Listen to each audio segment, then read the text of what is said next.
Hviezde je možný život na zeme guli. No. Na tú guľu? Tá guľa, to je tá zemegúľa. To nás ochraňuje všetkých. Ktorá zeme gula? Tá hore, čo je tá guľa veľká, keď ide kúky. Ktorá je to za tá zeme gula veľká? Tá veľká hore, čo je na nebedie. Vďaka ktorej hviezde je možný život na zeme guli? Mars. Čo nám dáva také dobre, že môžeme žiť? Čo ja viem, no. Čo nám Mars môže dať? No, aby tu bol možný život. Aby tu bol, no tak hádam, ten vzduch. No, bez vzduchu sa žiť nedá. Ten vzduch náš je z Marsu, áno? Áno. Myslíte, ako to bez ktorého nemôžeme žiť? Bez ktorej tej hviezdy nemôžeme žiť.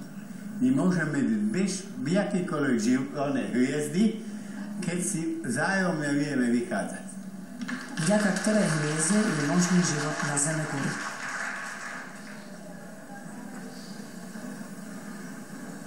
Severka? Nie som archeológ, ale také niečo, čo to sa to venuje. Vďaka ktorej hviezde je možný život na zeme guli? Zem? Zem je tiež hviezda.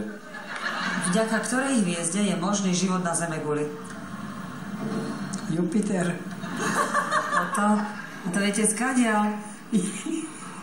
No, máme tu na hviezdáreň. A chodíme tam aj sme chodili roky už na exkurziu a tam si človek zapamätá veľa vecí, tam nám vysvetľovali. To bolo zaujímavé. Takže tam ste sa naučili, že Jupiter nám dáva život. A je to tak? No. Tak len, to sú roky, čo som tam bola, ale musím si aj trošku pamätať. Vďaka ktorej hviezde je možný život na zeme guli? Musíme sa modliť. Musíme sa modliť a veriť Pána Boha.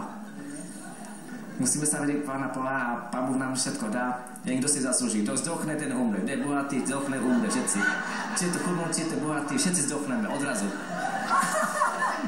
Mňa by zaujímalo, že vďaka ktorej hviezde, čo svieti tu na oblohe, vďaka ktorej hviezde môžeme my tu žiť, že nám dáva možnosť života. Mesiáš? Vďaka ktorej hviezde je možný život na zeme guli? Na zeme guli hviezde? To je hviezda G9, to je slnko.